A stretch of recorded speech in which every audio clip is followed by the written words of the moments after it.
3 قسمیں کر کے ارشاد کیا فرمایا. کیونکہ جب قسم کر کے کوئی بات کہی جاتی ہے تو بات اہم ہوتی ہے تبھی قسم کی جاتی ہے. اور یہ قرآن مجید کا اسلوب ہے. جب کوئی اہم بات بیان کرنا مقصود ہوتا ہے تو پھر پہلے قسم کی جاتی ہے اور قسم کے بعد لوگ متوجہ ہو جاتے ہیں کہ کوئی اہم بات کہی جانے لگی ہے کہ قسم کی جا رہی ہے. پھر قسم بھی ایک نہیں ہے، قسمیں بھی 3. اور پھر قسم خدا ہو کے رب ہو کے قسم کر رہا ہے. تو کوئی اہم بات فرمائی جانے والی تھی نا جس پہ جو ہے وہ قسم کی جا رہی ہے. اور ایک نہیں 3 قسمیں کی گئی ہیں. تو وہ کیا شے تھی جس پر رب نے قسم کی ہے؟ اور ایک قسم نہیں کی، 3 قسمیں کی. قسم شہر مکہ کی، قسم محبوب تیرے وجود مسعود کی، قسم تیرے جد امجد ابراہیم علیہ السلام کی. یہ 3 قسمیں کر کے آگے ارشاد کیا کہا، لقد خلقنا الانسان فی کبد، ہم نے انسان کو مشقتوں میں رہتا پیدا کیا. یہ فارمی چوزہ نہیں ہے کہ ذرا سی تیز ہوا چلے تو گر جائے، بلکہ حالات کی تلخیوں کا مقابلہ کرتے ہوئے، مشکلات سے ٹکراتا ہوا، دکھوں کا کلیجہ چیرتا ہوا یہ پیدا کیا گیا. یہ 3 قسموں کا اس کے ساتھ تعلق کیا ہے؟ کیونکہ قسم اور جواب قسم کا تعلق ہوتا ہے. انسان کو مشقتوں میں رہتا پیدا کیا گیا ہے تو اس لیے پہلے 3 قسمیں کی، مکہ کی قسم، محبوب کے وجود کی قسم، حضرت ابراہیم کی قسم. اور مشکلوں کا تعلق ان تینوں چیزوں کے ساتھ ہے. مکہ المکرمہ کی زندگی دیکھ لیجیے، وادی غیر ذی زرع کی بنیاد دیکھ لیجیے، اور پھر اس کے بعد حضور علیہ السلام کے جد امجد حضرت ابراہیم علیہ السلام کی کٹھن راہوں اور مصیبتوں اور تکلیفوں کا سفر دیکھ لیجیے.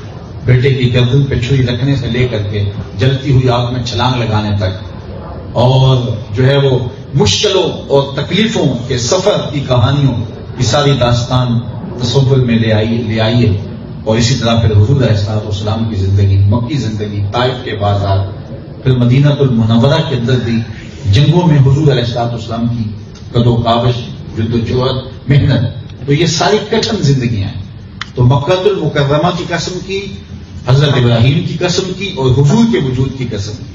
3 قسمیں کرنے کے بعد انسان کو کہا کہ انسان مشقتوں میں رہتا پیدا کیا گیا ہے کہ جب رب کا محبوب بھی تکلیفوں کی راہ سے گزارا جائے، جب جد الانبیاء بھی اپنی بیوی کو وادی غیر ذی زرع میں اور نوخیز بیٹے کو وادی غیر ذی زرع میں رب کے حکم پہ چھوڑے اور نو نہال کی گردن پہ چھری رکھے اور جلتی ہوئی آگ میں بھی چھلانگے لگائے، تو کیا ایک انسان کوئی منازل یوں ہی پالے گا جب اس کا ضابطہ یہ ہے کہ وہ منازل تک پہنچانے کے لیے بندوں کو مشکلوں کے راہوں سے گزارتا ہے؟ وہ اس کے محبوب کیوں نہ ہو، پھر بھی تکلیفیں سہنی پڑتی ہیں.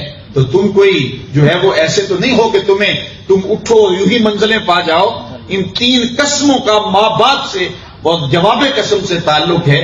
اگر تم مقامات رفیع تک پہنچنا چاہتے ہو تو یہ دیکھو کٹھن زندگیاں، اور تم بھی مشکل راہوں پہ چلو گے تو پھر دیکھنا منزل تمہاری قدم چومے. سبحان اللہ. چیزیں بیان فرمائی، قسم محبوب تیرے وجود کی، قسم جناب ابراہیم علیہ السلام کی، اور قسم مکی زندگی، قسم شہر مکہ کی.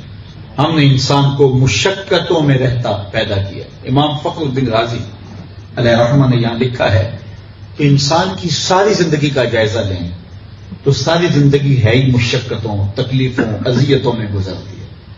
بلکہ علماء نے لکھا جب انسان کا خمیر گویا گیا، جب انسان کے لیے مختلف جگہوں سے فرشتوں نے لا کے مٹی رب کے اذن سے جمع کی تو اس مٹی پر 39 دن تک غموں کی بارش ہوئی اور 1 دن خوشیوں کی بارش ہوئی.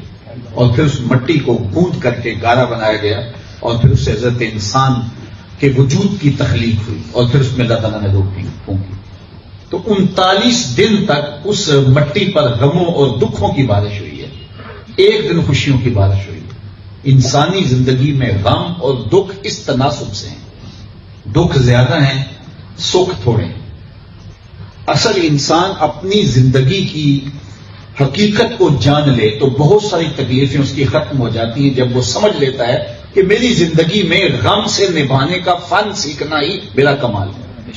ہر وقت انسان اس کام میں لگا رہتا ہے کہ میرے اوپر کوئی دکھ آئے نہ، اور جب آتا ہے تو گھبرا کے بیٹھ جاتا ہے.